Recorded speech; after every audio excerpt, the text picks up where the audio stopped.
Hello, everybody. Thank you for being here. It's another Monday, and welcome to the Sacred Feminine, where every Monday I or my guest take a look at a different goddess or concept surrounding around the sacred feminine, the goddess archetypes, and for today. I don't know why my thing took it down, but this morning I wasn't sure who I was going to discuss or if there was a particular goddess, and she showed up. We are going to be looking at the goddess Moira, or also known in her as the triple, the Moray, or the Mori, or the Moray, depending how you spell it. And we have people popping in, so Jax did all that good stuff before running out the door to pick up her kids. So, yes, smack that sassy. Thank you, thank you. And as always, comment after and like and share. So, we also have Allison joining us from her car on the way home from work. So, safe travels, my dear. And Jackie is here, and Jackie's going to be joining me on the 19th for a Friday and a Sacred Feminine. So good to see you, Jackie. Excuse me, to have a nice cup of hot, fresh coffee, and oh, that first couple sips are always the best. And booyah. But today's not even Tuesday, and you're making tacos already. Because why? Because you can't wait till tomorrow. So hopefully maybe Moira will pop in to chat. I tried getting Moira Moira to join me, excuse me. I said, come on, do a sacred feminine with me. We'll do the goddess Moira. And but today she was just like, okay, no, we're gonna talk about me today. I'm like, okay, so from the Goddess Book of Days, she is referred to as a single goddess, but also connected to the Greek goddesses of fate. And I have all my little, little note, well, my little websites here. And so we're going to take a look first at the Goddess Book of Days by Nancy Blair. She has her listed on the 322nd day of the year.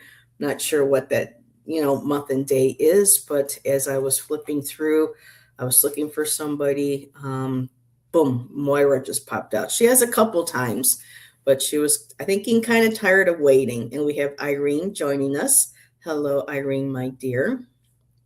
Thank you. And so let's get this kicked off. And so in the book, it says here for the goddess Moira as individual. She says, you are the born. So, no, you're not. Well, you are the born. But no. So, Moira, you are the loom, fabric, and weaver of your own life spirit.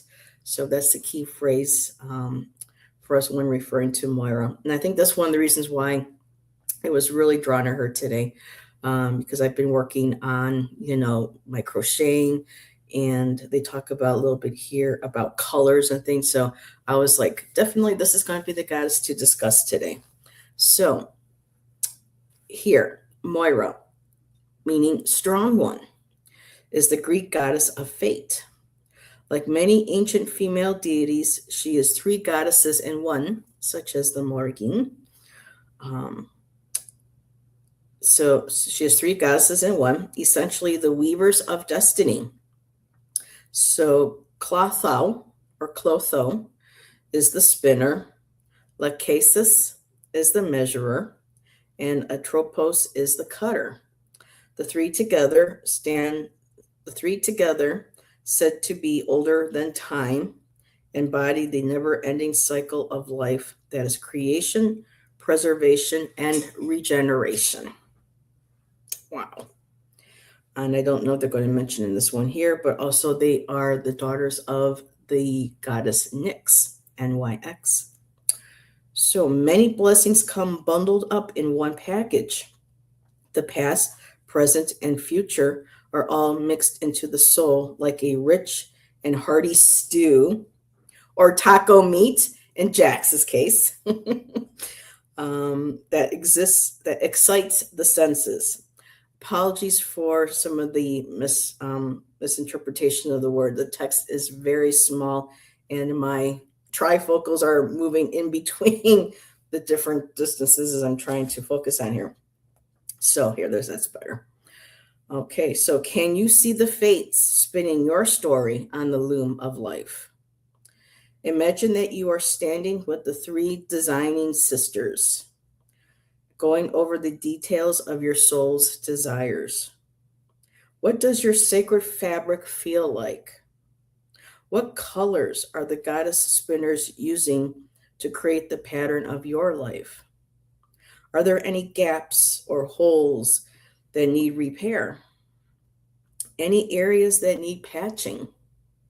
What events or experiences in your life do you associate with torn parts? Draw the weaving of your life, your personal mandala, using big, round crayons. Use various colors to symbolize life events. Along the edge of your drawing, make a key or index that outlines these events. So, that is a very beautiful spiritual project that we can do, during these winter months when we're taking that time back from social media, TV, the world, others' demands, and spending some quality time, for ourselves and on ourselves.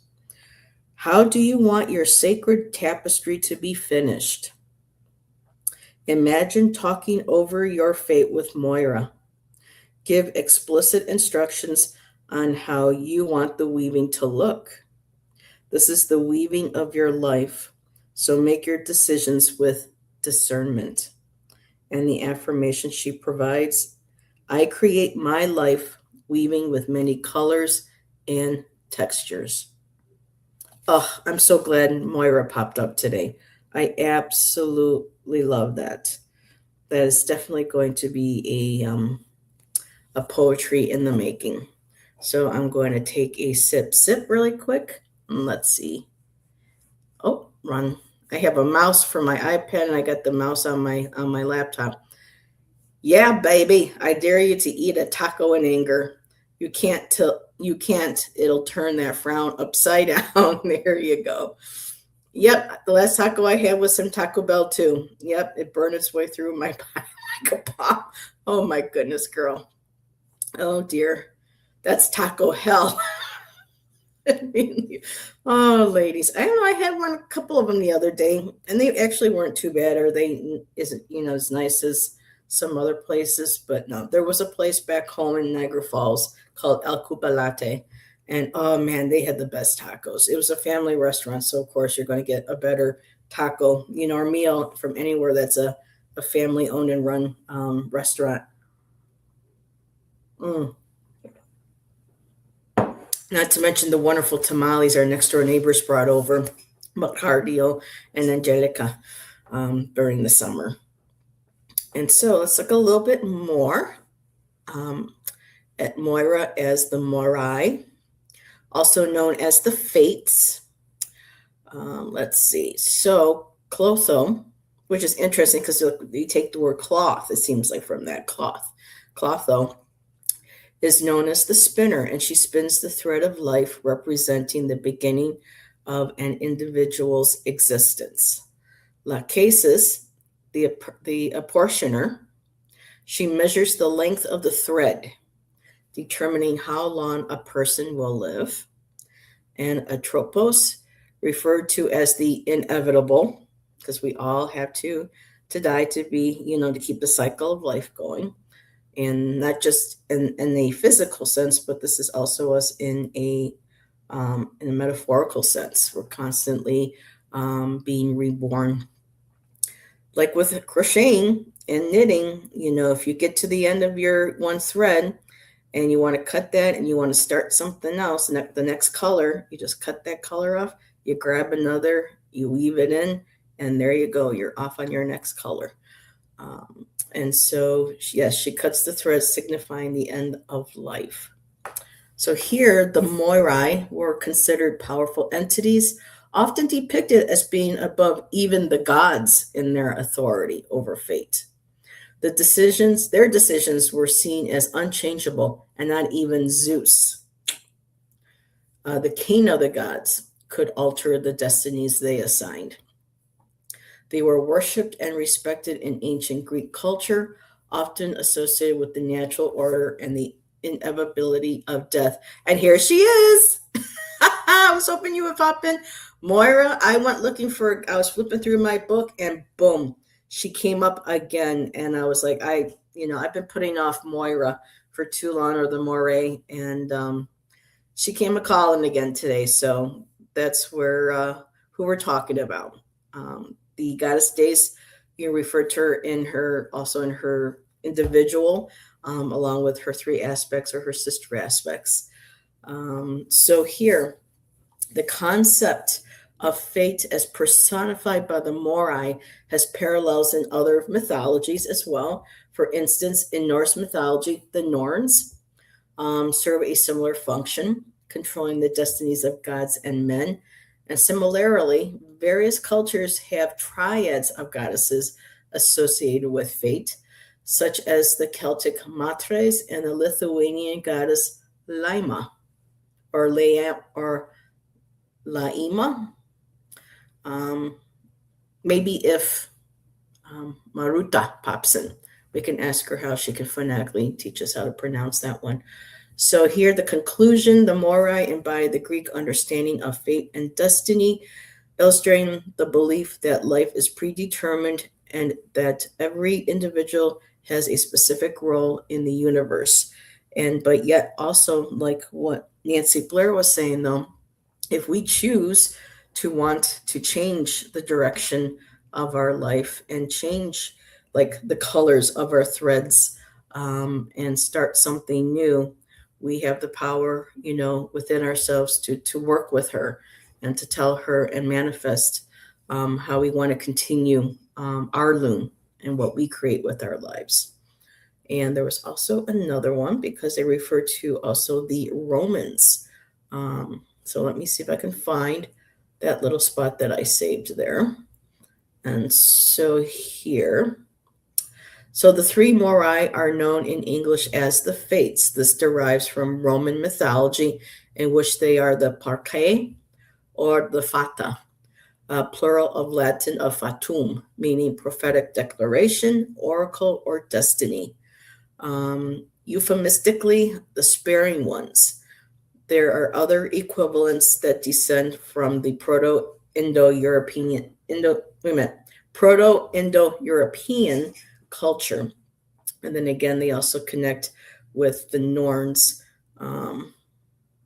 So if we also have heard of the Weird sisters, WYRD. So their names were Urdor or Uror, related with Old English, and Weird, modern Weird, Fate, Destiny, and Luck. So it goes on. So in the future, it might be nice to take a look at maybe Kristen Louise joining me. We can maybe talk about the Norns, seeing from her Nordic backgrounds. Let's see, I'll go again. Many other cultures include trios of goddesses associated with fate or destiny.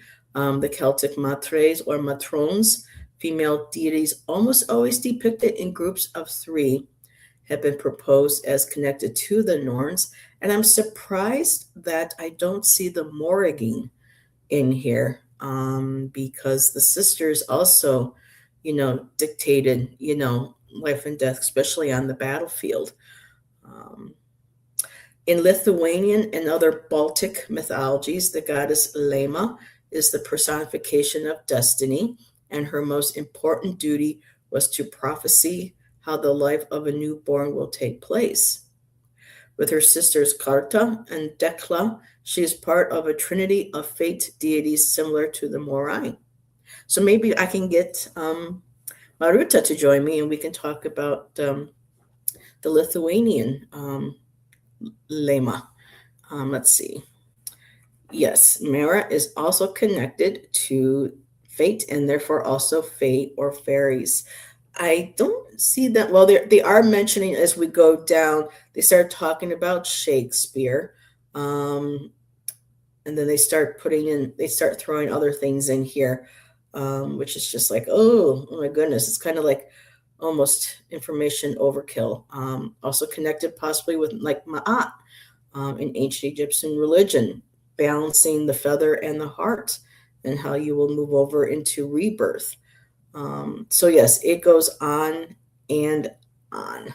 So, but yes, that is what we have basically from Moira. And Moira, if you ever want to join me, the invitation's still open and where we can dive even deeper if you like, my dear. Hmm. Ooh, that sip sip was good. Had Heather's hair in it. Or her cat's. So, okay, let's get back to here. And anything else, Moira, you would like to share, we can put in here too. Um, let's see, that's twice. That's twice. You know the rule. It's three times to summon them. Oh, let me back up a little bit. Make sure I didn't miss any comments that people wanted to share. Moira, let's see, fate versus destiny. Not sure those are the same. It's that again that you know would be considered esoteric discussion, personal discussion on, like will and free will or destiny, how much is actually predestined and how much is free will. Ooh, here we go. Double, double, toil and trouble, burn fire, and the cauldron bubble. Woohoo! What you cooking over there, girl, besides your tacos?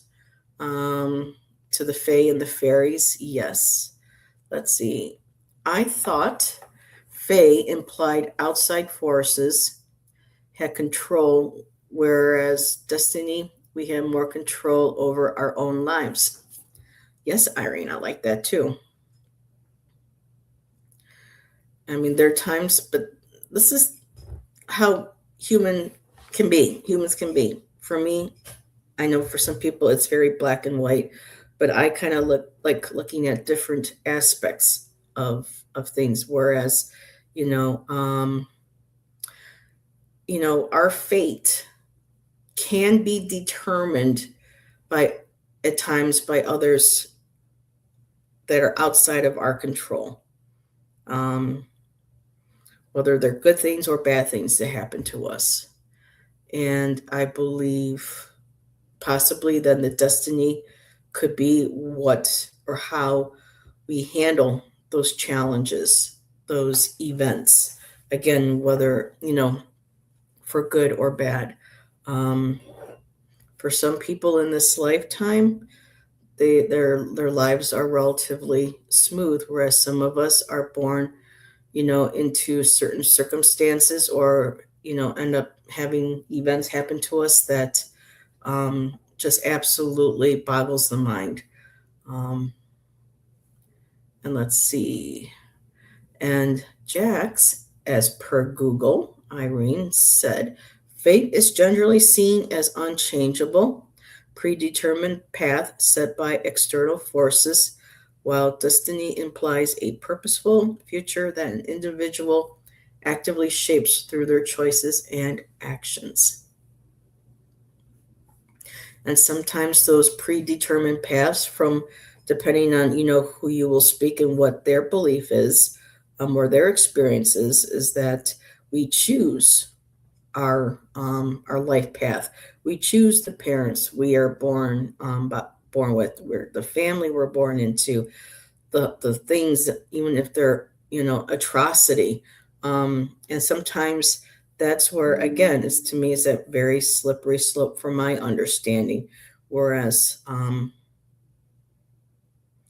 yeah, because when you think about things that happen to men, women, especially children in certain cases, um and they go such through horrific events. Um, you wonder, how did I choose to come in to this life to experience that, you know?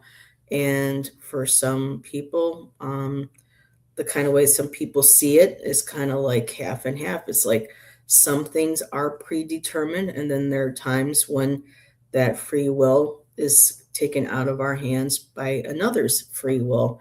And so again, it can be it's a topic for a real good topic for a conversation, and we'll probably have as many different viewpoints, as many people that would join the conversation. And it continues, blending external factors with personal agency, making it more about potential and self fulfillment. Irene says, I have read hundreds of books over my 55-year spiritual journey. Lots of it crap, especially newer writings. Okay. Quantum physics, Irene continues, is showing there is no free will by people like Bernard Kastrup and others. I'm not familiar with that name. Um, and again, you have to look at what is in the mainstream, the different circles of thoughts, because people will have experiences that will dictate how they view and how they philosophize um, aspects of life, or their outlook on life. I think maybe the word I'm looking for is, for each of us, life is very um, subjective.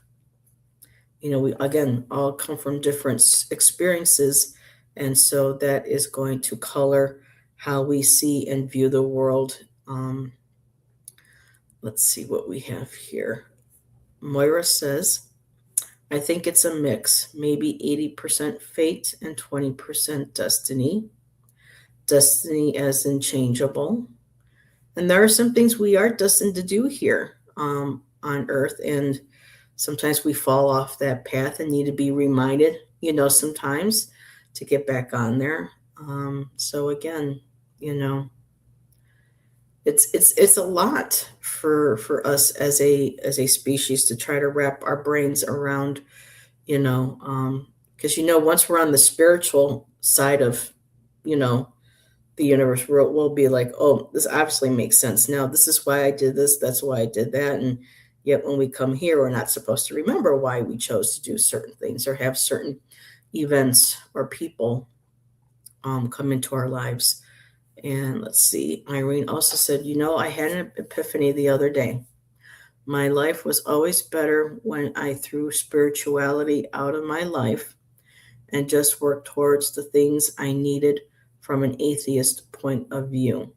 Well, Irene, can you not have spirituality and not necessarily have to have a belief in a specific god or goddess, um, and just be connected to? I mean, you're beautifully you love nature. You talk about how much you love being in nature. Is that considered? Wouldn't you consider that spirituality? You're connecting to the energy of the earth, of the animals, of the planets, the weather. Um, I know some people, I've met people over the years who, are of a pagan path, but to them, deity is just but a energy or a concept. And for them, what is real for them, their spirituality is what they can touch on the earth, the rocks, again, the flowers, the trees, um, while doing no harm and being kind.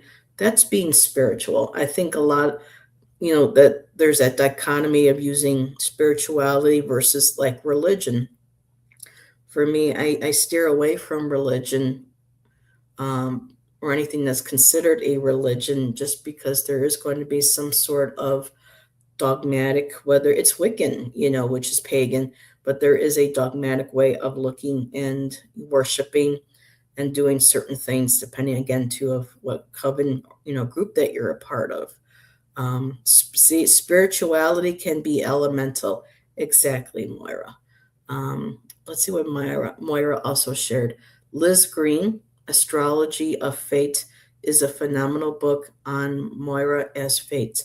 Ooh, I have to look into that. See if my library has that. So I'm starting to try to learn astrology, especially after taking that workshop last month actually. Kind of opened up my mind to how the planets all have an energy, have an identity for them, very much of a conscious energy, and how how we are here, and how they evolve around us to help us evolve as a species. And let's see. And Irene says, yes, nature was a big part of my life, always, and especially during those times. Now it's illegal or expensive to go out into nature, unfortunately.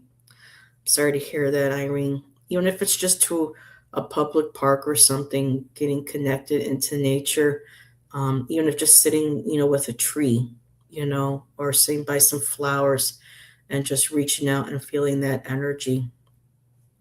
And Allison is home and she's sharing. I believe she's home. There are a lot of things that I used to believe that I don't believe anymore. Bottom line, nutshell, just be a good person as much as you can and keep moving forward guilt free. I can get behind that as well. And Irene says astrology seems to it is, but I even the people though that I have met who did the workshop also said that, you know, they've been, even though they're young, they've been working on and learning astrology for many years. And they themselves acknowledge we are always going to be learning. If, like anybody that says, oh, I know it all, I'm a master of this, I'm a master of that. But really, we're constantly learning. Um, there's always going to be new lessons to learn, especially with us being, spiritual beings in a human body, the way our brain works, there's just so much more out there than we can possibly realize. And it's always good to stay open to learning new ways of thinking, new ways of beliefs, acknowledging and respecting. That's I think a lot of the problems that we have nowadays is that um, you know there's such a there's such a strife um, put between people because they think differently, they believe, spiritually differently, they love differently. I mean, if we can just learn how to, you know, be able to voice our beliefs, and again, as long as they harm none, um, including animals, have to add that to the mix. Um, because some people still don't think animals are, they don't have feelings, they're not worthy of the same or being on the same level as a human. So just being able to sit at a table and share, and not having to be converted or proselytized to, and just try to have an understanding of where we all come from and how we can maybe learn something from each other. There seems to be much more of an emphasis these days on what divides us compares to what unites us. And let's see. Irene says, yes, Allison. She agrees with you. And Irene also says, I prefer the Chinese astrology, seem to make more sense. Then you go with what works well with you, that connects or resonates with you. And Jackie says, I like Vedic astrology. It's very interesting. And Moira, you can learn so much about yourself with a basic course on astrology, and you can spend 10 lifetimes studying astrology and not learn it all. So don't sweat it. Yep. I pulled out my book today, my Heavenly Bodies book and deck, and starting each one by one, trying to learn how to memorize and connect, and start learning about house number 1 today. And let's see. Haven't heard of Vedic astrology, but I have read a few books on Vedic medicine in the 90s. So I am going to do a challenge, a channel suggestion. I know the perfect person for you on Vedic astrology. Um, Her name is Michelle Marie. I think you've seen her, possibly Irene, in some other chats and channels. She is astrological tarot. She is very much Vedic. Um, the way she pronounces the Hindu names, Hindu, Buddhist, the different, behind the Vedic, the mantras, just absolutely beautiful. It comes out of her like a light language. And so I would definitely recommend Astrological Tarot. That's Michelle Marie. And she's actually going to be with Jonathan coming up this week on a show as well. So let me shut this off here, move this out of the way, and people can keep sharing if they like. I'm just going to make room for my cards. Um, there we go. Thank you. I knew you would. It is too complicated for me, Moira, and I don't connect at all with the Hindu or Buddhist pantheon, really. And so um, I'm not drawn to learn it, but that is her channel. So thank you, my dear. There we go. She goes live Mondays, on Monday nights at 8 o'clock, and she half the time has a guest, Gerald Hershey, yes, and Jonathan. I think maybe it's tonight then, and Jonathan might be a guest with her. A Vedic chart is square, not round. I did not know that.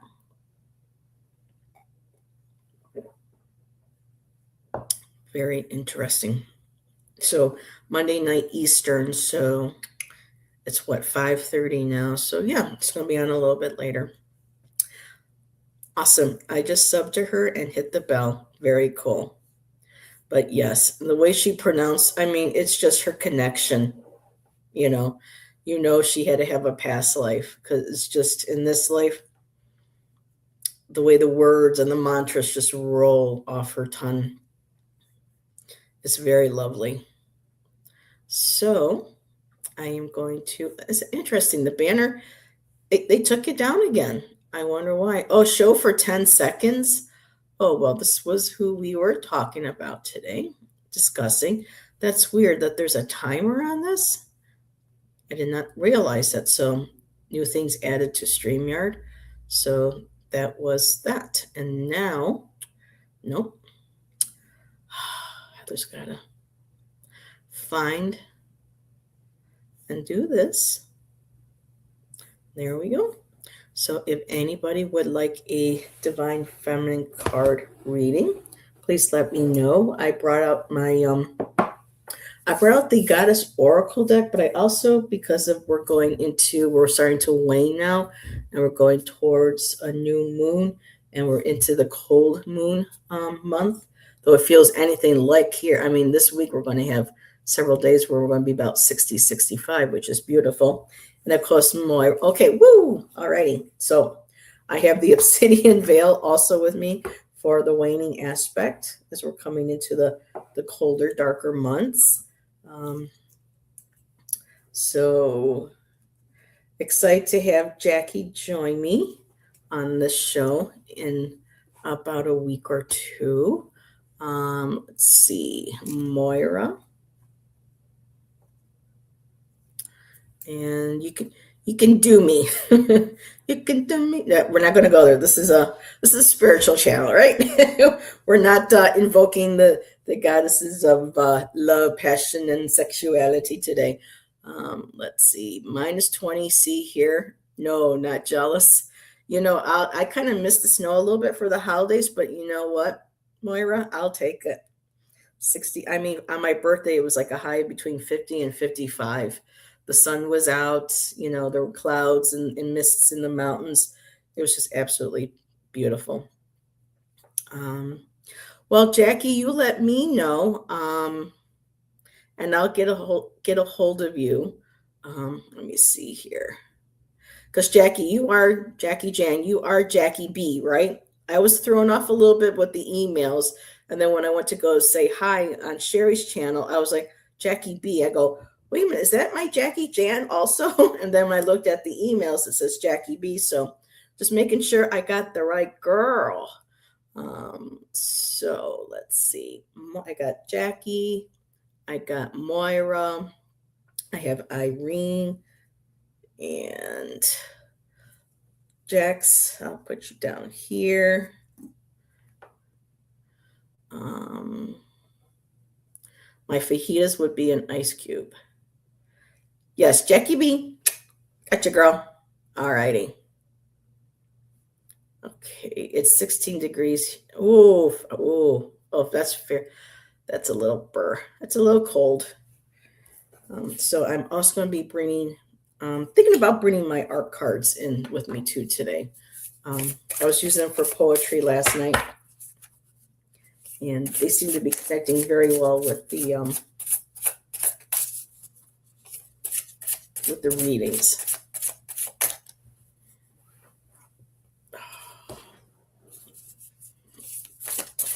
So for Jackie, what goddess?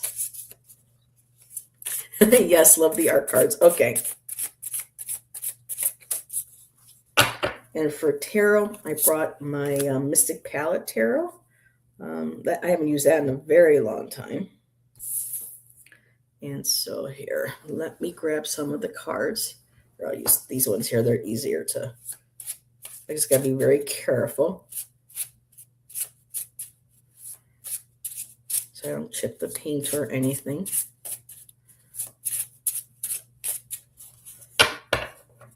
And let's see what card. Ooh, colors kind of, sort of. Not, maybe. We'll take a look at that. Yeah, those cards were connecting last night. That was very cool. And let's pull some tarot. Whoa, nope. I give that a chance to. Here, let me move this there. Okay. These are thick cardstocks. So for Jackie, seeing that we are talking about the Moirai, past, present, and future, let's do that. Past, present, and potential future. There you go. Whoa. Okay, so, Jackie, you got Red Riding Hood. Even the smallest among us possess the strength to defy the lurking shadows. So that is the goddess feminine archetype that came through for you in this deck. Let's see. Red Riding Hood. Where is she? Page 87. Let's see what they share about Red Riding Hood for this reading. Well, it's a well-known folk tale of a young girl who ventures through the woods to visit her grandma. She encounters a cunning wolf who tricks and ultimately threatens her and her grandmother's life. It's often seen as a cautionary tale about the dangers of naivety and the importance of trust and vigilance. And oh, wow, that goes with the tarot. Let's see. Serves as a symbol of caution, vulnerability, and the need for inner strength. This card represents the experience of being naive and trusting only to have that trust exploited or abused by others. It's also, they talk about being discerning as well. Offering a good dollop of healthy skepticism when it comes to interactions with others while trying to maintain an open heart. So it's about the balance of being vulnerable and self-protection as well. And it says here, remember, your innocence is a precious gift, but it should be cherished and protected. So, Jackie, now my art card that comes out with this is very interesting because it almost looks like, okay, this is something. So, I got a lot going on in this one here, but what's standing out to me is almost looks like there's a figure up here. It's kind of hard to see from your end. But to me, I see like a figure, a hood, and look at what this is. From the purple, it turns into red or that orangey red. Is that something? So it's almost kind of like you got, Riding Hood in there. And then there is another spot right here that makes me think of like a dog or possibly a wolf or some wild animal. And down here, again, like it's a little hard to see, but there's like a little wolf or doggy. The face is more evident here on my end, possibly a fox holding a heart, in its mouth, or opening its heart. So, very interesting connections. The wolf is, the wild aspect of ourselves. And we want to be wild and loose and run with people and be our wild woman self. But then again, like with the cautionary tale, being cautious to the point where we make sure that those certain healthy boundaries are in the way. And despite possibly past experiences of being abused or exploited in some way, that we still maintain that beautiful heart. What's a woof? Did I say wolf, woof, girl? Don't start. So that's really interesting with the Red Riding Hood. And so when they're talking about um, being betrayed, the exploitation, the naivety, your past card, I did get the devil. So this goes with, the cautionary tale of really being cautious of, again, what information you share with people, being very cautious about in the past, having maybe been drawn to unhealthy relationships, um, things that we kind of get addicted to.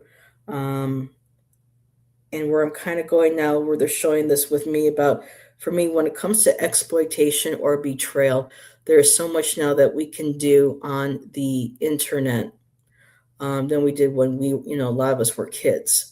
And with this, sometimes we get addicted to social media, to the internet, and we kind of lose base on what on what we believe in and what we feel, and that sometimes we get taken too easily, especially with a lot of young kids these days, and young adults, um, with what they call the catfishing and stuff and things like that. So, with this here, this is about in the past, recent past, having to deal with some sort of unhealthy relationship situation, being bonded with somebody or something that you knew was becoming more of a burden, that was becoming more of a bondage, and it was holding you back instead of letting you.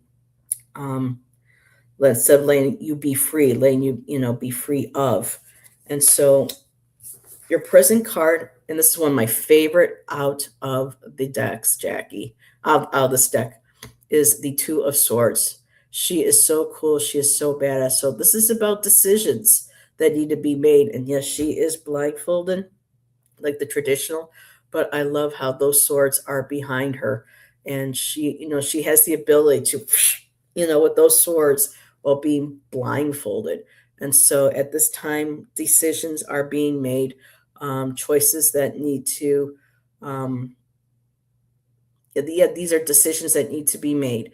It may be a difficult one, but this is where we kind of go within and allow us to get. And I like how she's on the ground too, so she's grounded in so her energy is grounded. Um, she listens to her, the heart is important, but at this point, she's listening to her intuition. She's communicating through with the swords, with her higher self, with her higher power, her intuition, and knowing the decisions that need to be made and having to choose one of them. And then in future, she looks like a beautiful dominatrix. That too. He just did an amazing job on that one. And it also with the position of the swords, it's like this decision has already kind of like been made. It's behind her. So she knows those decisions, time for, which one she's going to choose to take forward with her.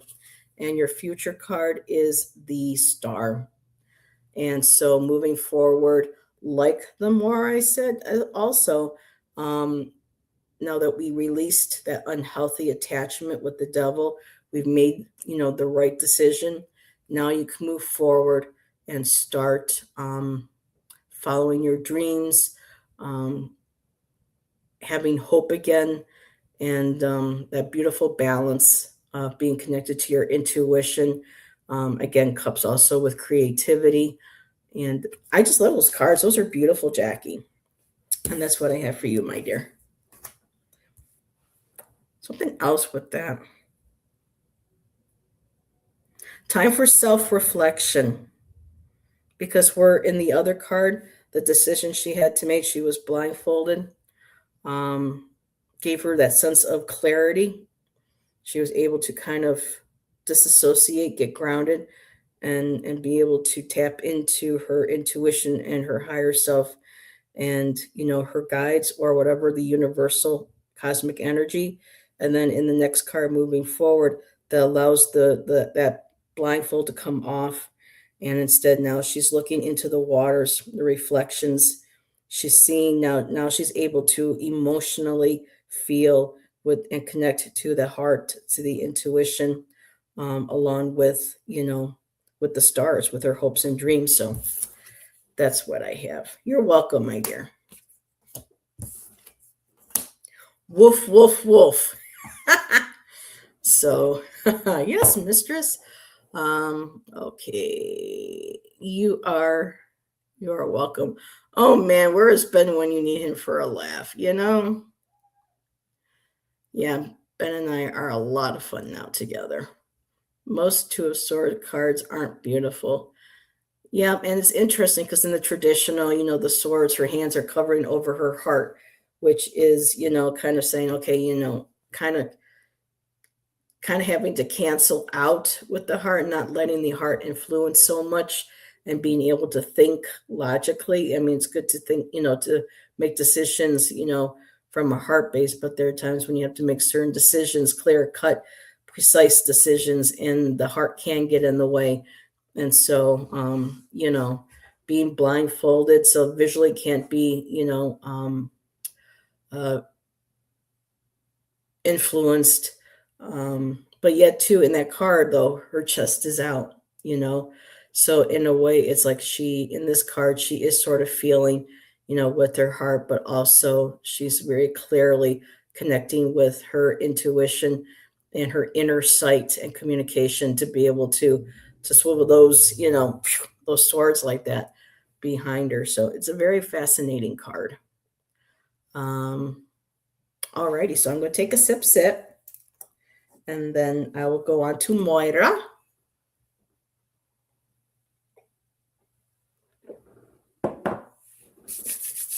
Alrighty.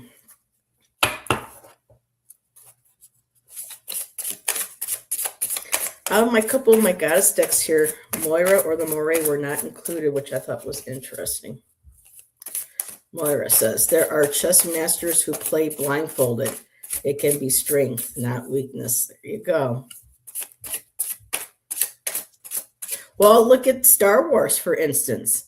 For Yoda to teach Luke how to trust his feelings and trust his intuition and connect with the powers of his mind in the universe, he had to blindfold him. That and Ben, when he was doing that little orb thing, in the Falcon, and learning how to not see, just to learn how to feel and sense and be connected to, our higher self that way. So, yeah, exactly. Telling you, Lucas taught us a lot.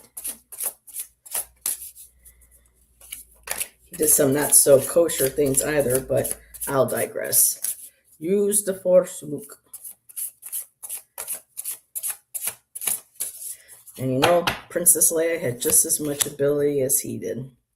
So that was very cool to see in that last movie she appeared in, that she was Rey's teacher. I loved that. Alrighty, where is my art deck? Oh, there it is. Alrighty. This is for Moira.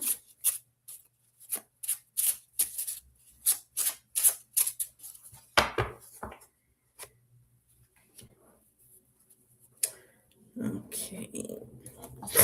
Excuse me.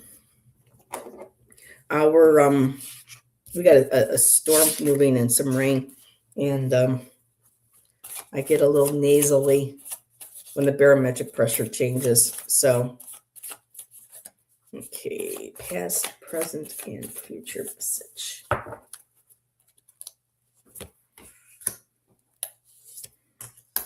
Hey, Queen. All righty. So,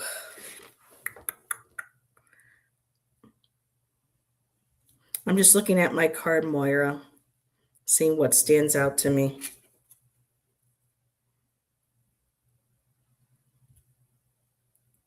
Okay, so let me grab my obsidian book and we take a look at who you got. You got Shinigami. And looks like somebody you don't want to mess around with. So Shinigami or Shinigami. I stand as a reminder that mortality's embrace is but a gateway to eternal transformation. So again, acknowledgement of fate of our lives and the inevitability the inevitable, of having to pass. So she's a reminder that once we let go of that embrace, we move into a whole different world. And so let's take a look at her.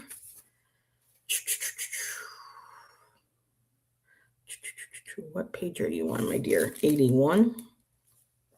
So Shinigami, originating from Japanese folklore, are known as death gods or grim reapers.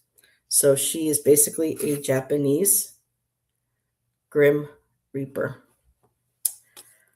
In mythology, Shinigami are responsible for guiding souls to the afterlife and maintaining the balance between life and death.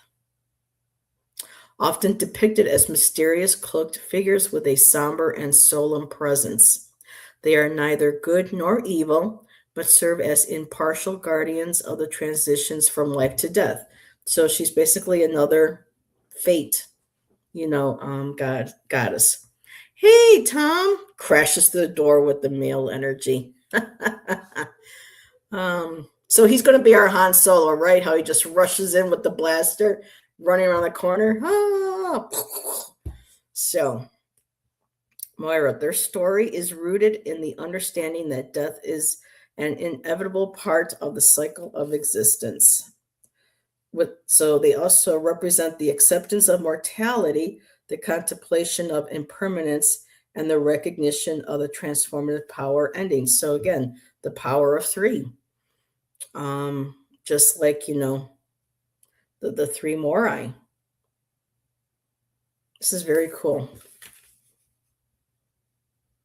So this is about inviting us to do an introspection into our relationship with death and the awareness that life's finite nature can inspire us to live fully and consciously. See if there's anything else. When we're able to create with meaning, have the power to properly create with meaning, when we embrace that, we find purpose. That's what we're talking about. And live with authenticity. So this is about honoring your mortality, cherish your time, and live authentically. So that's what that message is about her. And I'm looking at your art card, and I'm like, how does this connect?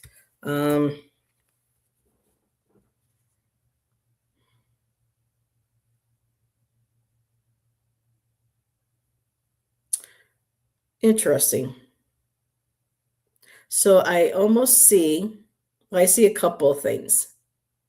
So I see how there's a figure here reaching up touching something that looks like the moon. And to me, these are three stages. So this could very well again represent, you know, the life that we have, our how long we have it, and then the inevitable, and how all three connect.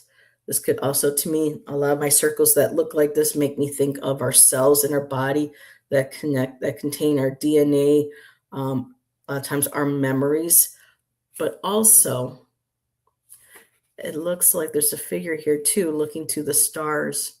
And there's also seems like some of those stars are going into her hair. But also what I'm seeing here, and I'm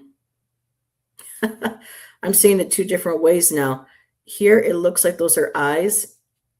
So here's the dark hooded figure. So this feels very much like maybe winter too. So at this time during this winter season, embracing the hag, embracing the crone, um,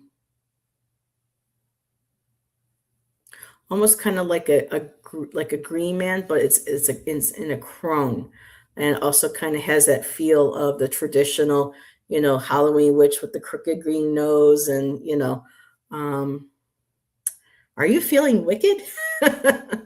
um, but yeah, and I'll let you take a look too, um, and see what you see. But it just, to me, it's almost kind of like a surrender, reaching forward.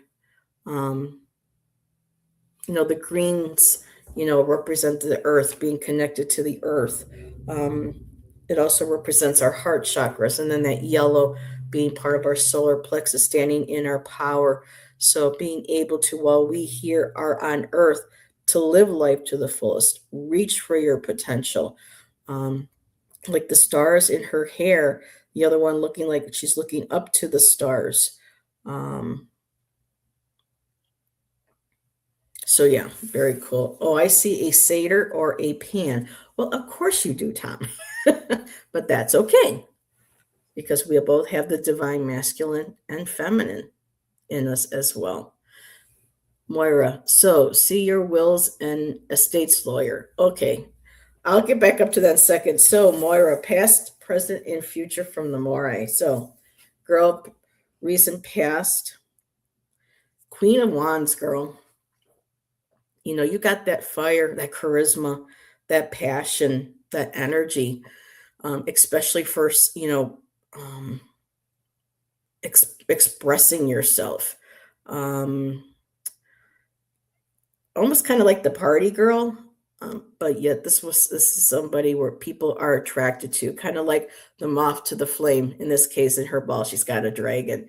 So this is very dragon energy, very fiery, very passionate, and this being you, tapping into that Queen of Wands energy.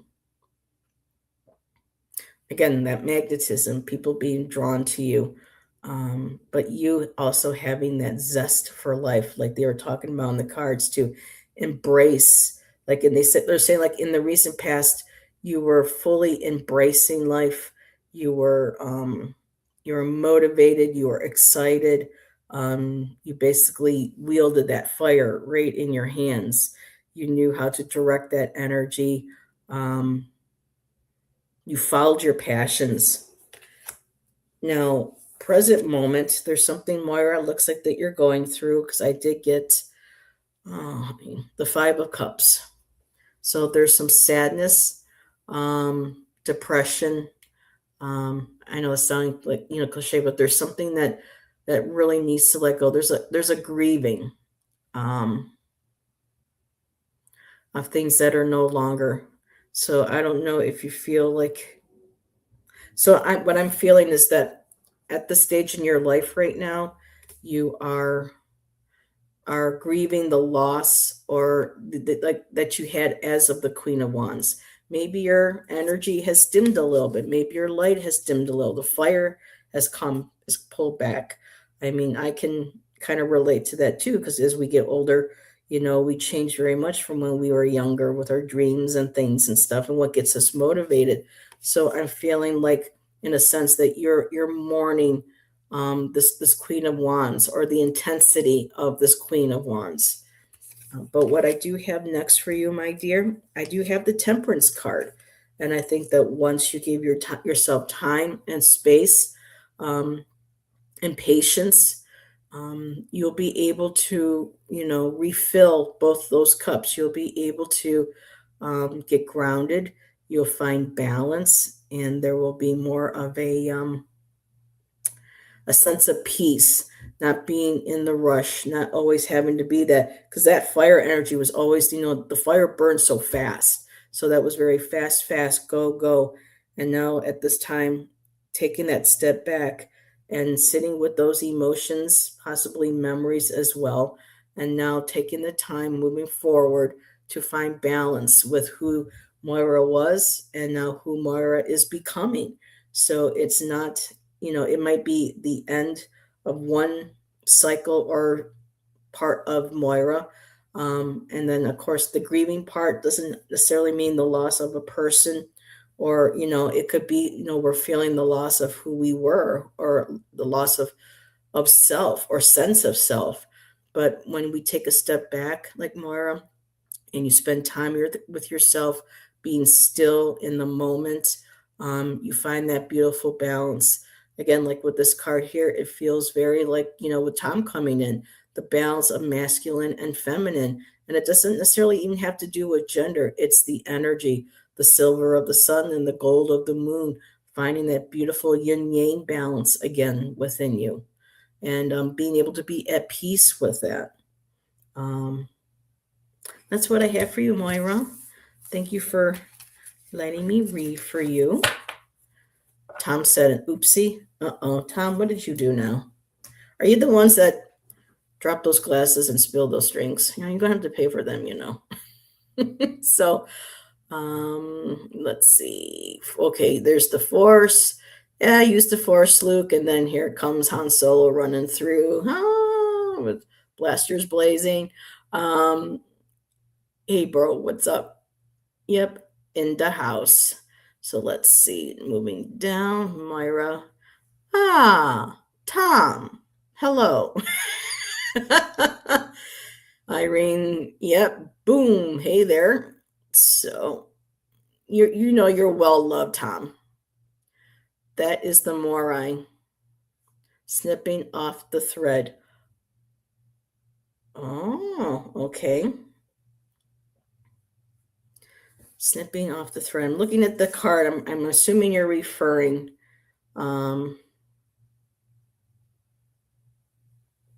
Interesting. I'm also now seeing a dragon, or something that makes me think of Godzilla, or remember that one movie from Disney back in the day, Pete and the Magic Dragon? I remember that. But a time of magic. And it looks like there's a figure standing next to, it's not going to show up on the screen, but it looks like there is a woman standing next to that large dragon, or that large dinosaur. But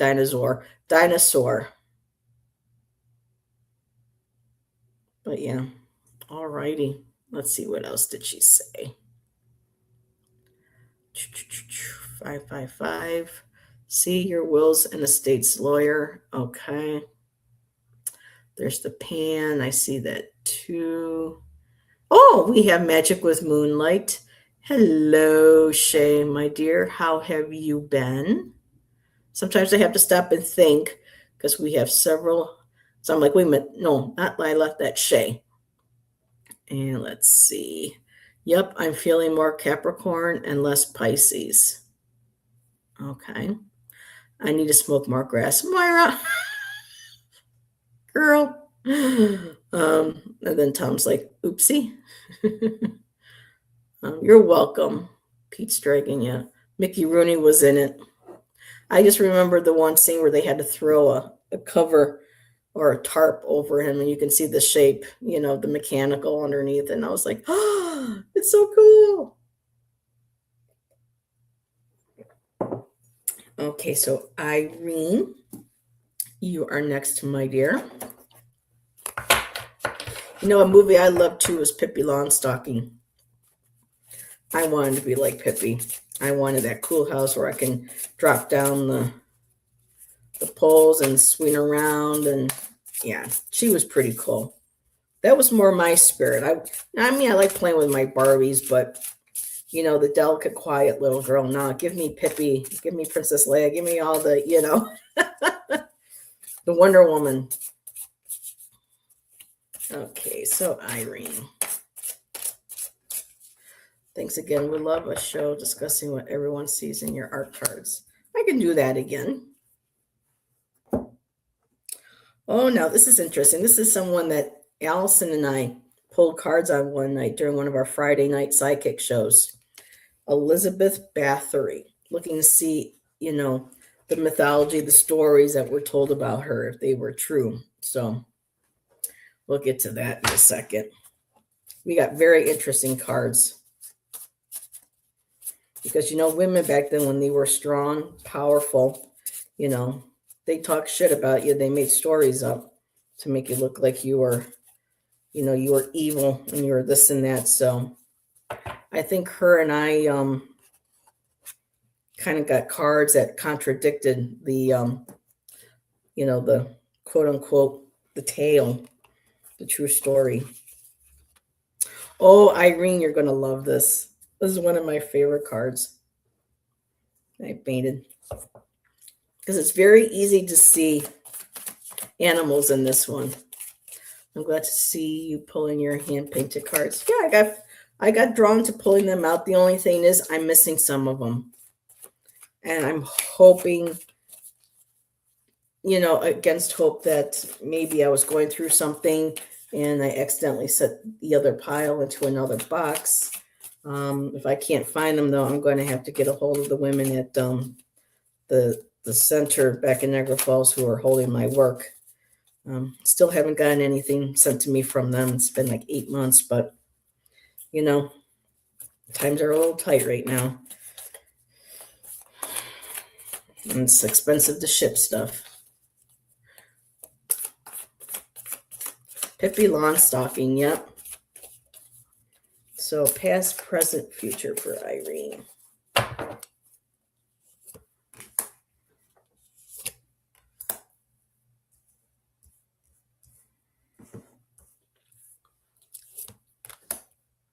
Oh, look what card came up again. Okay. So we're going to start with Elizabeth Bathory. And basically, Elizabeth Bathory was a well-known woman here back in the day. And she was very youthful. And she was accused of killing her female staff and or women in town, and using their blood to bathe in to make herself look youthful and younger.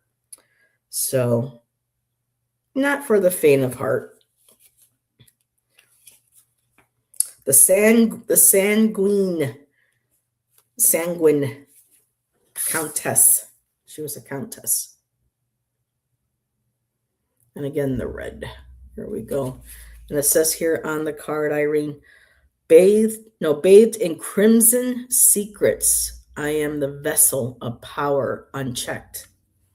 So, allegedly, this was her legend. She was also known as the Blood Countess, was a Hungarian noblewoman born in 1560. It was alleged that Elizabeth engaged in sadistic acts, particularly against young girls and servant women.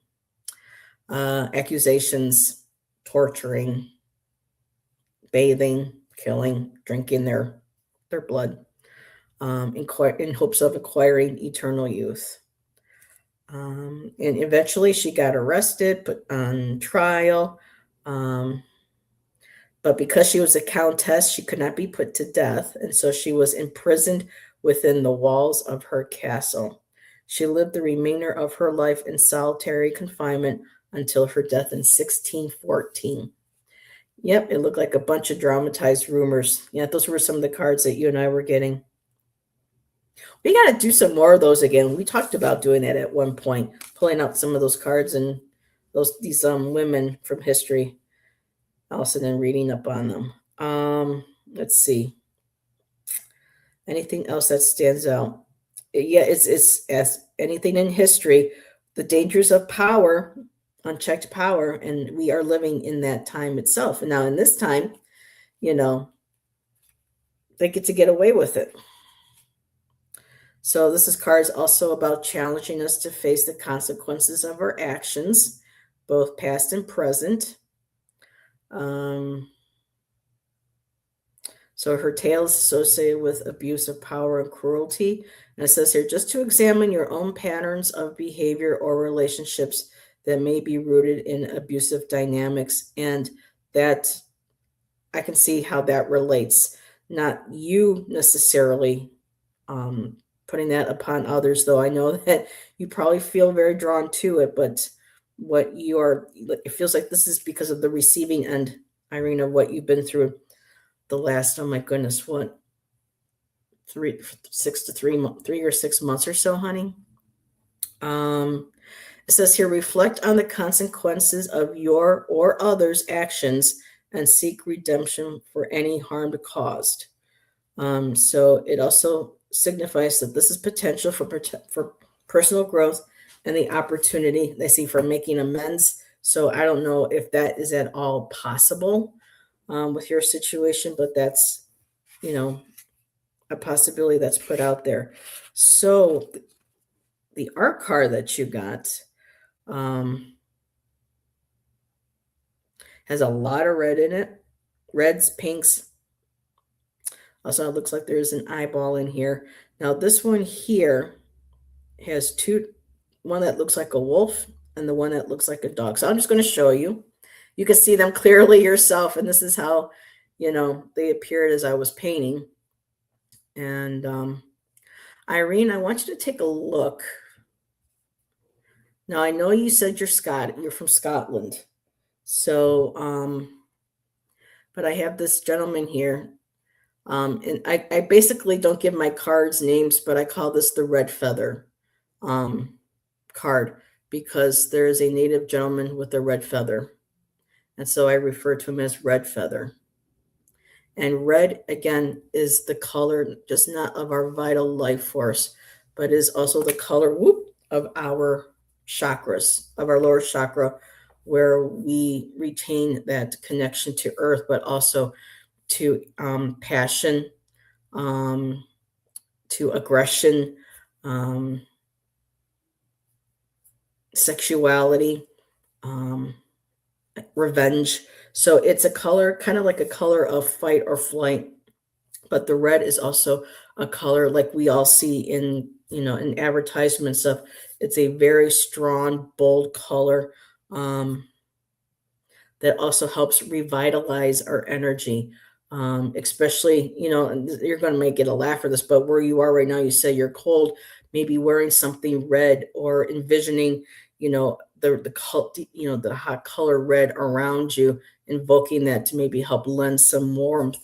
My dog is on that card. Oh, okay. Yes, you have been feeling a little homicidal lately. Well, for entertainment purposes only, YouTube. 2 wolves. For me, I see, because Irene is such a nature person, I see this wolf here. To me, this could feel like a dog, but this could also be a wolf. And here I'm also seeing an animal, like a bird, with its neck up looking at the wolf. And for me, the shape reminds me of the egrets back home that used to hang out at the river. So Irene, I'm feeling like, when red feather shows up, it makes me feel like there is potentially a native or indigenous male spirit with you, spirit guide or spirit of the land. I know you're very connected to nature when you would go out, because for people who don't know, Irene lives in Canada. She's one of our Canadian family. And I'm just feeling like there is some sort of possible indigenous native protective spirit around you. I used to not like red at all. Then after my tantric, okay, Varahogini empowerment, red eight's important to me. Okay, so there's the red. Um, so if red is a power color to you, that's time to utilize that. Um, the reds, the oranges, that's our lower chakras, and a lot of times that's our fight or flight. You know, um, and so maybe envisioning, maybe like getting crystals or stones that help you feel grounded. But that red too, where it's not the color, you don't want something so heavy and getting so grounded that it weighs you down more, but you want something of that revitalization. So let's take a look at your tarot cards now. And I'm looking at this here. Yes, like Elizabeth was accused of, soaking in blood or drinking it, to revitalize her youth, that following through with the art card, tapping into your energy, your power, using that color as your power color, and very dynamic. And I'm looking here and above his head, I'm seeing something that kind of makes me feel a little bit like a heart pomegranate. But also there looks like there's feathers coming out of it too. So you have a lot of nature, elemental spirits and beings around you. This here too is making me think of fanes, as well. Um, the bearing of the fanes. But I'm going to set aside now. So past to recent past. I got the King of Pentacles, and again, look at the nature. He's based in nature. So this energy is all about the monarch of the woods. This is the king. This is the energy that is very well grounded. The provider. In some decks, he's seen as, the green man. Or as Tom had said earlier, Pan, Hern, Cernunnos. He is, the Lord of the woods, of the wild. And again, with, the indigenous person with the feather, I'm feeling that you have the spirits see you. When you're in nature, they can read your energy, they can read your spirit, and they know that you are one of your friend, not foe, if that makes sense. And I think that this is a reminder.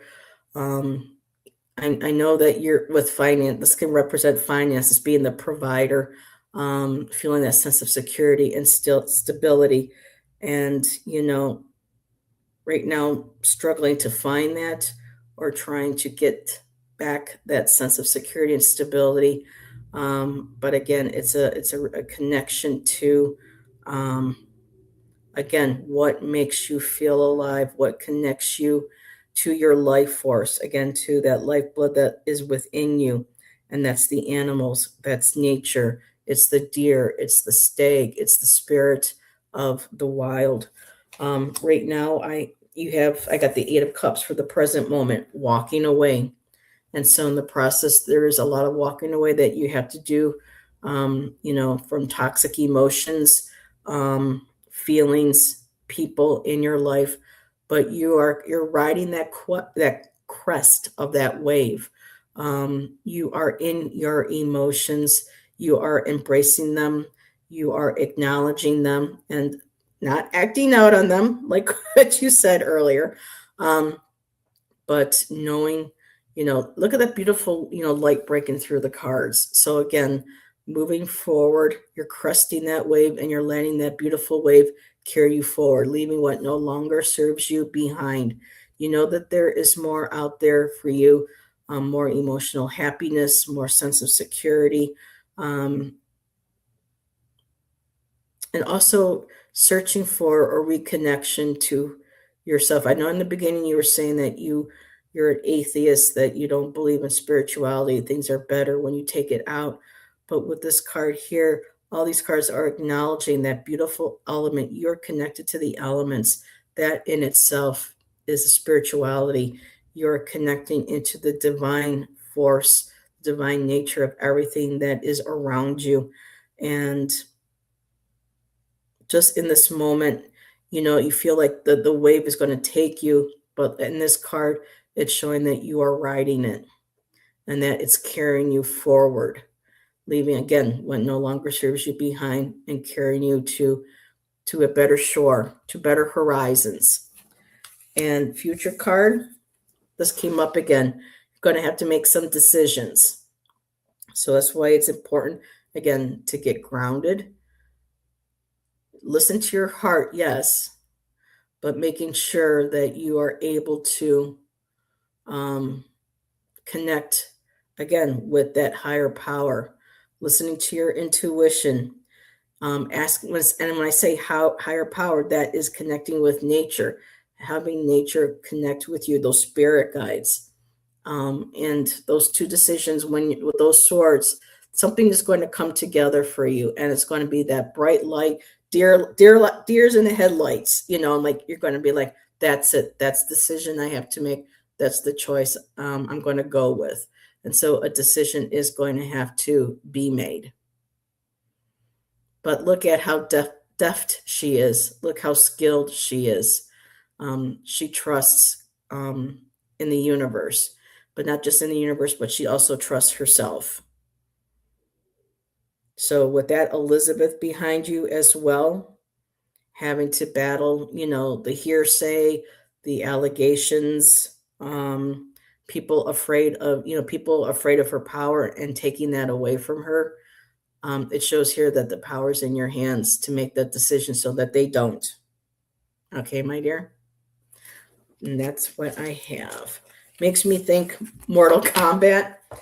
When Shannon and I first met, he had that one game, and I used to kick his ass all the time. I don't even play video games. He did, and I would kick his ass on that game all the time. That was the only one I could. Oh, your favorite card again. Isn't she beautiful? So let me just back up. That looks like Steve Perry's second cousin. Which one? Oh, the gentleman, the king of Don't Stop. Now I got oh Sherry, oh Sherry. He has a great voice. I don't know what Steve Perry's cousin looks like, but okay, Tom. Well, Tom's probably gone by now, so bye, Tom, and hello, Mona. Good to see you, my dear. But yeah, he made me think of somebody else, though. And part of me wants to say, remember Battlestar Galactica? Remember, not Apollo, Starbuck. I can't think of his name. He reminds me a little bit of Starbuck. But yeah, let's see. Kind of looks like Vigo from the painting in Ghostbusters. Oh my God. That was the best. People didn't like it, but oh my God. Whatchamacallit? The one that was from Ally McBeal. Oh, he was the McNichol, Peter McNichol. Up of the side. Where are you from? I'm from the up of the side. Why am I all covered in this goo? So yeah, that was one of my favorite movies. I see two white Akita pups. Very cool. Allison see two wolves. Your dog is on that card. Awesome. Let's see. Breathe, Irene. Sometimes I imagine I'm an octopus so I can slap 8 people at once. Oh my God. That was a visual, Jax, right now. Could you imagine? Oh my God. Yes, that's hysterical. At least for me, that's hysterical. Just visualizing that in my head. That's funny. Let's see. Oh yeah, the whole history around her is pretty wild. Um, Thank you, Jax. I'm hoping Allison will start doing some more videos again for the signs. She's kind of walked away from that for a while, but I'm hoping she gets her channel back up and running because those were some great readings that she did. At least for my sign. Let's see. I used to not like red at all. Okay, there's power. Sure, already. If you want to see a powerful woman, look up. Okay. See, I never resonated with Hindu. Okay, there's the Steve Perry, Vigo. Yes, that steak is gorgeous. And we have one that's walking around here. His horns aren't quite that big, but I haven't seen him in a while. So he might have big horns by then. I mean, antlers, excuse me. Let's see. I feel like I need to ditch my autistic adult daughter. She's pulling us both down. Oh, that might be the decision. And there she is again. Let me see. And Kitano wins. Button mashing works, yo. Yep, that's all I ever did. Me too. Release the Kraken. Release the Kraken. That was, no, and the remake, nah, I'll take the early 80s version with Harry Hamlin. All righty, so Jax is up next. Let me take a sip. But thank you for everyone hanging out with me. I did talk to, as an update to, I did talk to Nancy today. Her healing progress is going to be very slow. She still has the swelling in her leg. It has gone down. She starts a new medication tomorrow. But from what she said, this blood clot was very severe, and she's going to be away for a while. But we just keep sending her all of our love, our prayers, healing energy to her. That would be greatly appreciated. So thank you.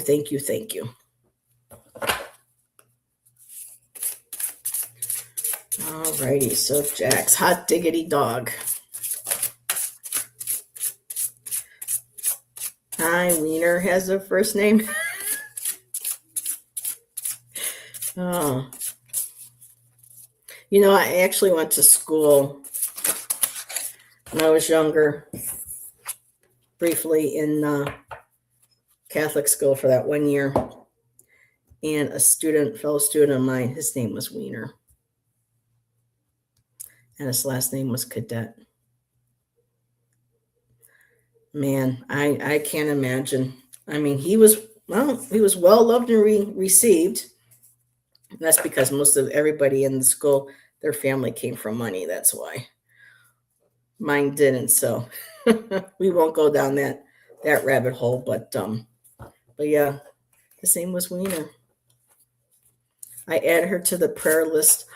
Oh, wonderful. Thank you, Jax. Ivana's still getting over her cold. Okay. Woo, Jax, you're going to like. Wow. Look at this one.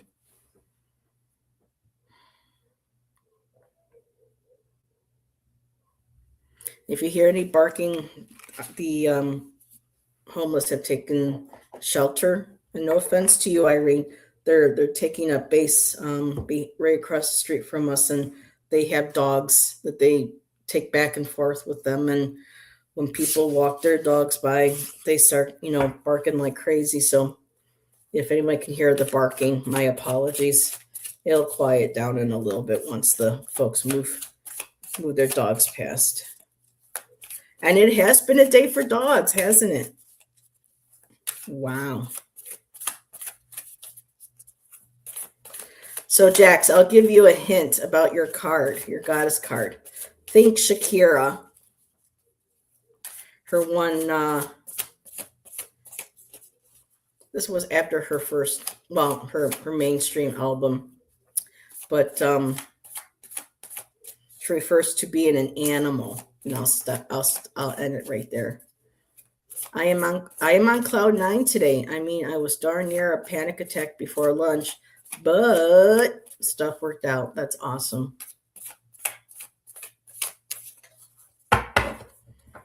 Okay, past, recent past. Damn girl, you're all getting all major arcana. Go on with your bad self. So, alrighty. There's a she wolf lurking inside. Gotta let her out. Ow! So, you got she wolf. Unleash the beast for what with nurturing. Wait a minute. This is such small print, y'all. Unleash the beast for with nurturing ferocity, I protect my kin. And yes, you do. You are that protective mama bear. On this case, you are that fierce she wolf, my girl. I absolutely loved when this card popped out for you. Let's see, what page is she wolf on? Now I got that Shakira song. There's a she wolf.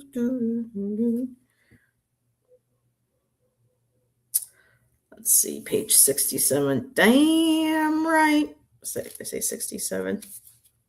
Alrighty, she wolf, wild instincts. Let's see, that deck is so pretty. If you get a chance, I remember a couple years ago when you first got that.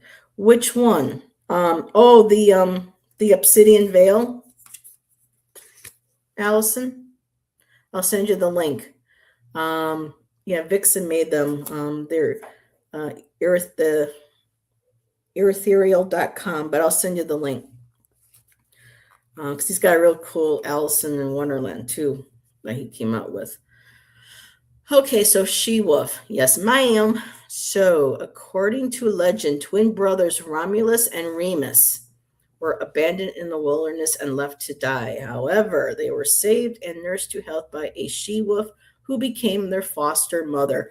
Oh my God, Jax. This is literally almost telling your story. That young lady that you're taking in and helping.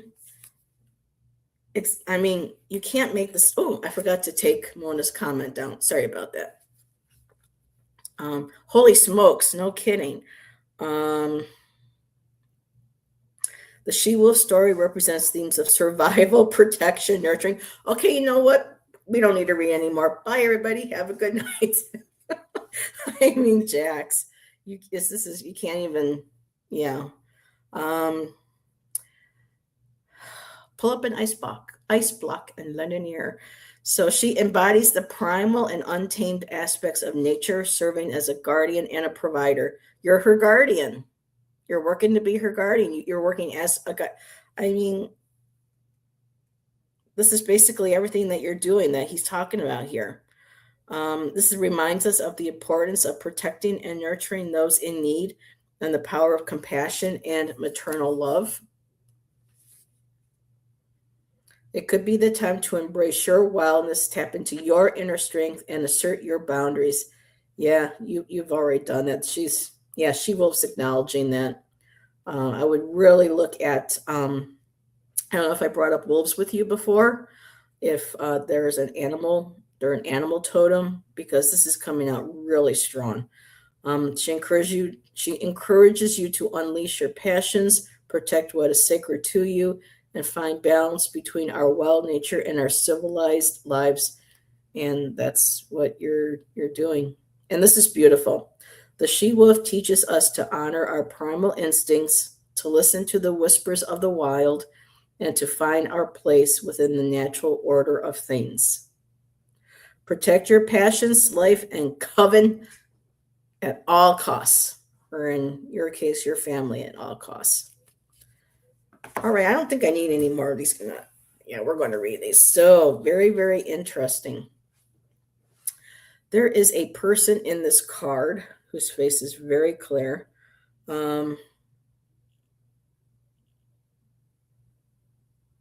I see a flower blossoming, and there's a woman above it. It's making me think of you. So the dark, well, it's a darker hair. And there's a light in front of her throat. I kind of thought of it as like a necklace. I don't know if there's a certain special stone, um, or brooch or choker that you wear. Again, I'm also seeing, like stag horns in here as well, but you definitely have not only a female energy. Okay, I'm just gonna, so, Jax. For me, when I look at this, it feels very like reptilian, like dragon eye energy. Okay. Here you can see his face clear as day. And whenever I see this, I think of a Capricorn. I think of a ram. I think of, again, maybe like Tom had mentioned earlier, the male elementals, the satyrs. But there's also another woman above, and she's kind of looking out to this eye. And to me this feels okay. Wow. So bear with me now. For me, I'm feeling like fallopian, like half of a fallopian tube. And these little white dots here feel like the eggs and the blood. And I think what is acknowledging is that even though this young lady that you're helping didn't come physically from you in the past, she has been a part of you. I'm okay. So, Jack, bear with me. I feel like she was meant to be your daughter in this lifetime. She may have been a daughter, an actual physical daughter in a past life, but it feels like that she was almost your daughter in this life, but a decision was made to go with the other one for whatever lessons possibly that you needed to learn. Okay. If that makes sense to you. I could be out left field, but that's what I'm going with. And it's kind of hard to see, but there's also like another animal. And to me, this feels like either a crow rising, because crows are connected to death, also to rebirth, but this could also maybe represent to you if you want a dragon, like that dragon energy. Here I'm also seeing something that makes me think of like half of a wishbone. But if you look here, there's the female face with the pennant on it. So that's where I'm going to end. But this face right here, um, possibly another guide, but he feels very like goat, very ram. I mean, they are part of the Fae. They are part of the elemental. Um, so let me set these aside here. She is such a quality person. I love her. That is so sweet. Whoa. Okay. Vin is really into wolves too. Love the colors. Yes, I was seeing that too. Total sense. Her grandma was my mom. Wait a minute. I'm confused here, sweetie. Hold on a second. Her grandma was my mom. Wound boss battle. I'm not sure what that means, sweetheart. Her grandma was okay. Interesting. Oh, I have a big mother wound. Okay. But I'm not sure about the boss battle. So we're going to get to your tarot cards. So they're all major arcana, recent past, um, the emperor. And look who's here.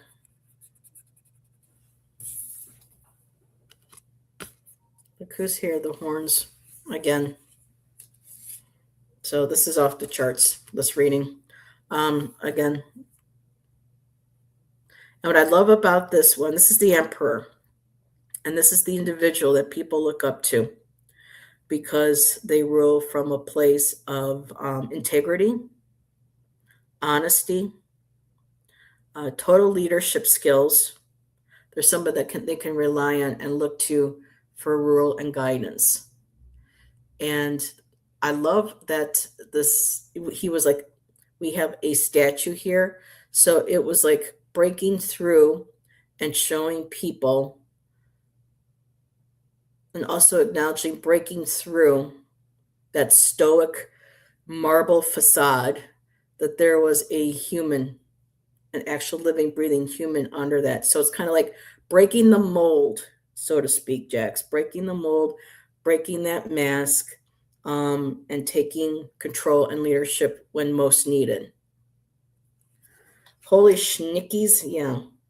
Oh, facing off with Kathy was the final piece of that. Oh, I didn't want to mention her name, so okay, let me take this down really quick. So present moment, we are having the moon. And so, and there's the dog and the wolf again. I absolutely love this card.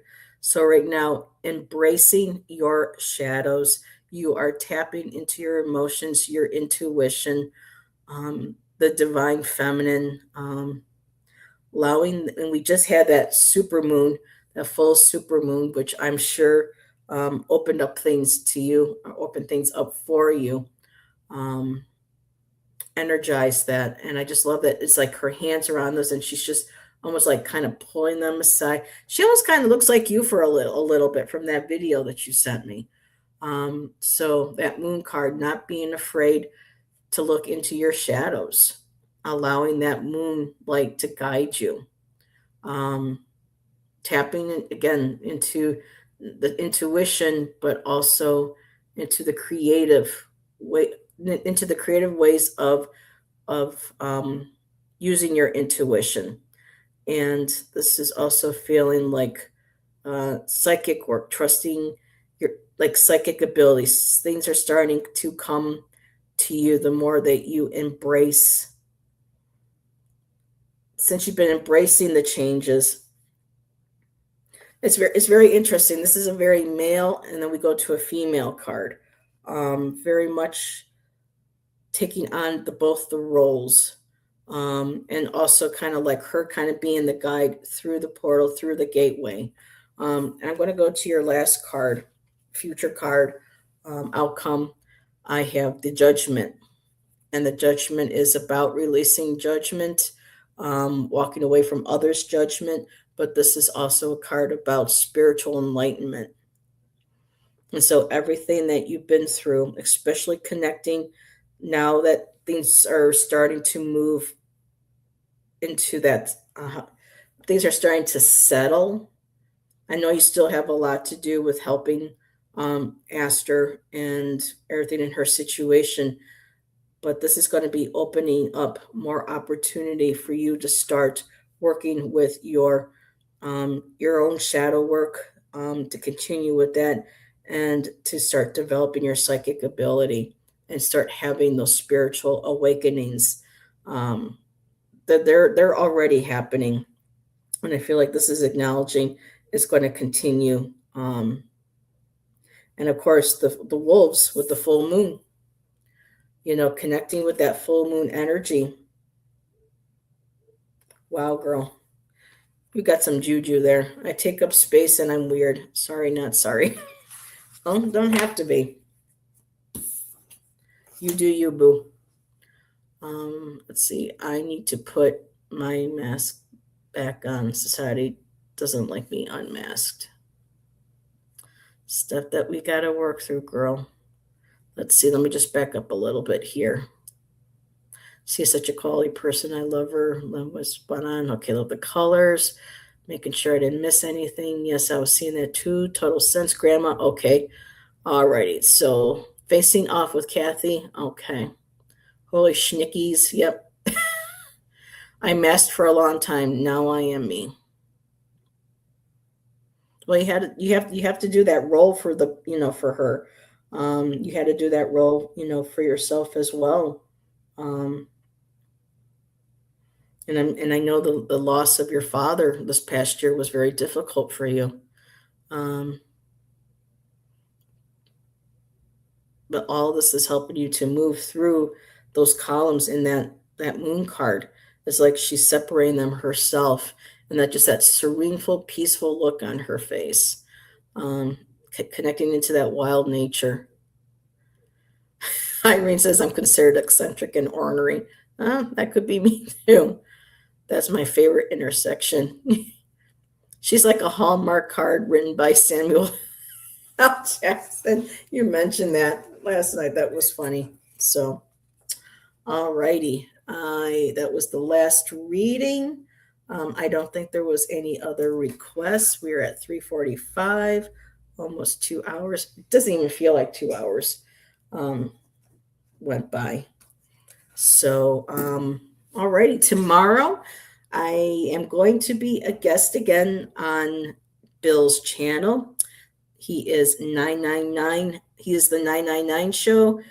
He was 999 ASMR Tarot, but he changed it to the 999 Tarot. And he's going to have me on because now we're fellow Oregonians. And he wanted to have me on and talk about my experiences and impressions of Oregon and how things have been going since I lived here. And oh, would you like a card? Okay, I can add another one, Mona. I've got time. So that will be at 2 p.m. my time, which would be 5 p.m. Eastern. And whew, I got to take that off. My room's getting warm. The heat's on. Okay, Mona, let's see what we get for you.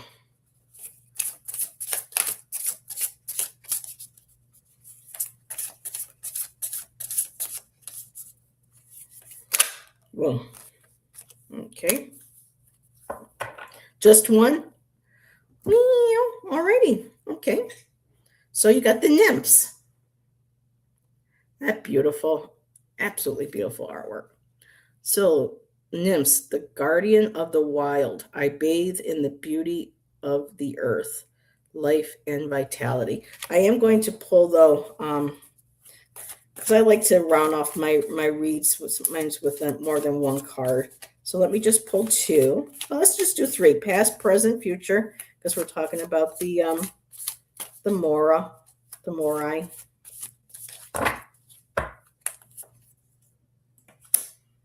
Oh, and look who came out again. So when we see certain cards repeat, we know that those are so the nymphs.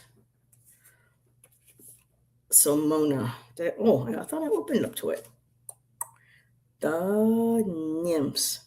I really wish he would have numbered or at least gone by alphabetical. 117. So the nymphs. Okay, the elixir of vitality. I'll take some of that.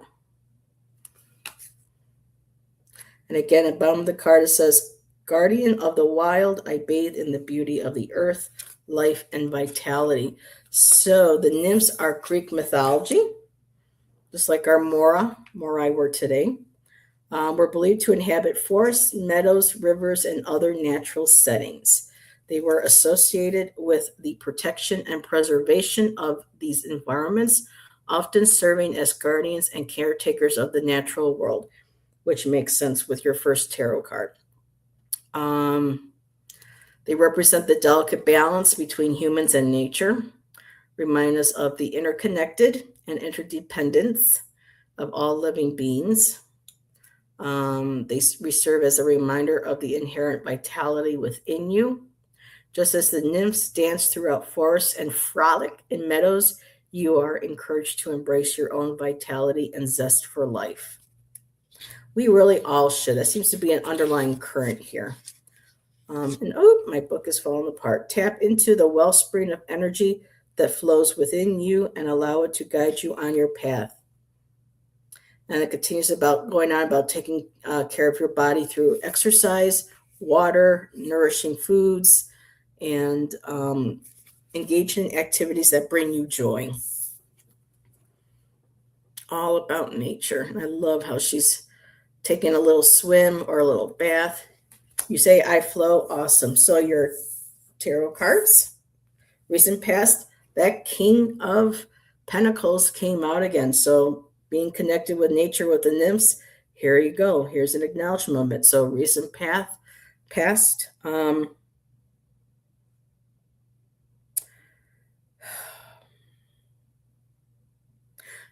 I'm looking at your other cards, Mona. Here, let me take a look here for a second.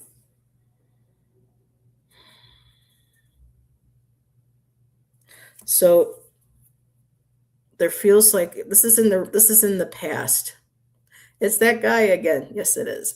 Um, but this being in the recent past and looking at your other cards, I'm feeling like you are missing this energy of this King of Pentacles, the sense of feeling safe, secure, um, being grounded, and especially looking. And I mentioned health in the nymphs, and this is also Pentacles are about health as well, not just only health, but that's a part of being grounded, being healthy, being connected to the earth, taking care of our bodies, and again the connection between ourselves and nature, and where the true, like they said, the two, connect with each other.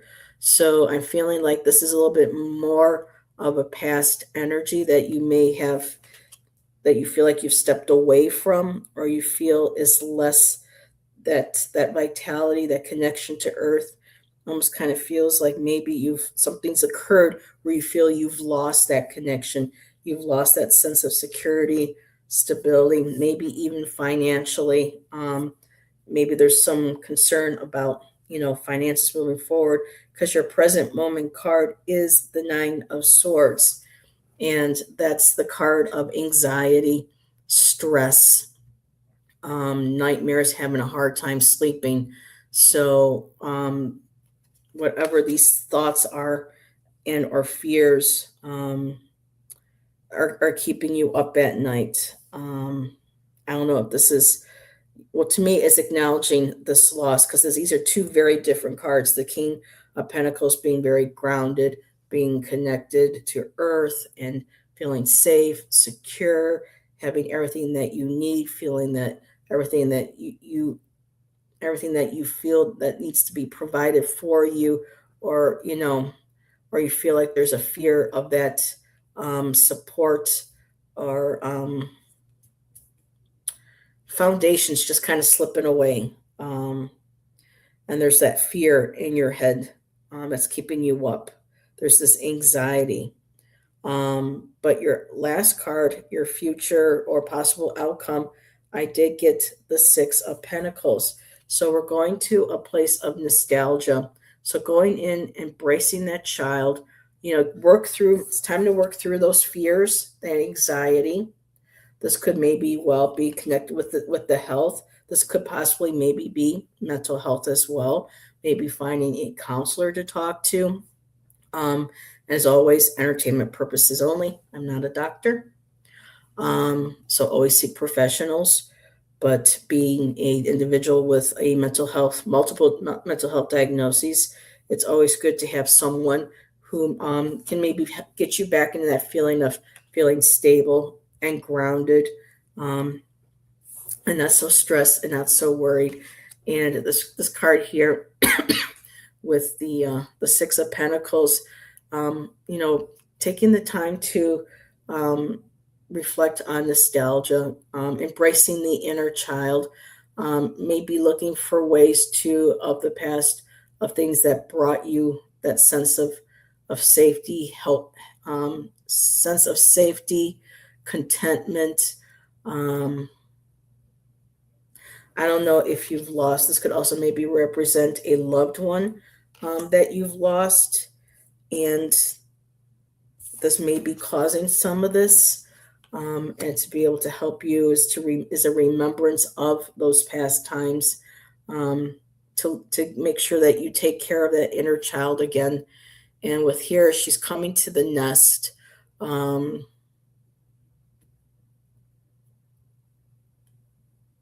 Returning to the nest, returning to those memories, collecting them, and that being a place like a sanctuary for her, for you. So that's what I have for you, Mona. The stag always reminds me of the Buddha. He was a stag in his last animal life before becoming human. Alrighty, and his herd, and saved his herd. Wow. And a lot of parallels to the wild stag and the Lord of the Land. Let's see. You flow, let it flow. It's that guy again. If it doesn't help me grow, glow, or flow, it's a no. Stalker. And let's see. I watched a past life interview with Mr. Ed the horse. That was his last animal life. Human was next for him. He was going to be a horse rescuer in South America in his next life. Interesting interview. Wow. Who gave that interview? I mean, who did that reading? That's very interesting.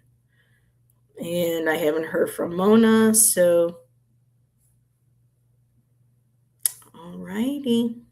Well, it is almost 4 o'clock. Been on 2 hours. Thank you, everybody who has let me read for them. And again, I will be on Bill's show. I'm sorry, I keep hearing the dogs are barking again. I got distracted. Liz Cross, she does a bunch of fame. Oh, kind of like Sloan Bella. Okay. So Liz Cross. I'll have to check that out when I get a chance. So yeah, I will be with Bill, a 999 show tomorrow at 2 p.m. my time, Pacific Northwest, and 5 o'clock Eastern. And then I'll probably do a pop-up of some kind during the week. And then I'll be back with my Friday night show, looking for a co-host if anybody is interested. It's always much more fun when I have someone chilling out. And hey, girl, hey, it's been a hot minute. Just hint, hint. But I do know how exhausted you are after a long days of work. So, but yeah. So I got a smiley face for, okay, there we go. And she does various metaphysical topics. And she was a CCTV police watcher in UK before she busted out. Wow. Yeah, Bill. I'm going to be on with Bill tomorrow. So he is a very interesting character. I used to do poetry too with Bill on my old channel. And let's see, what did Irene say? Awesome info. Oh, yes, thank you, everybody. Again, remember, like, share, subscribe, do all that good YouTube stuff. And we will see you on the next show. Have a great rest of your night, and we will talk to y'all later. Bye. And Heather needs to lay off the caffeine for the rest of the day. Woo.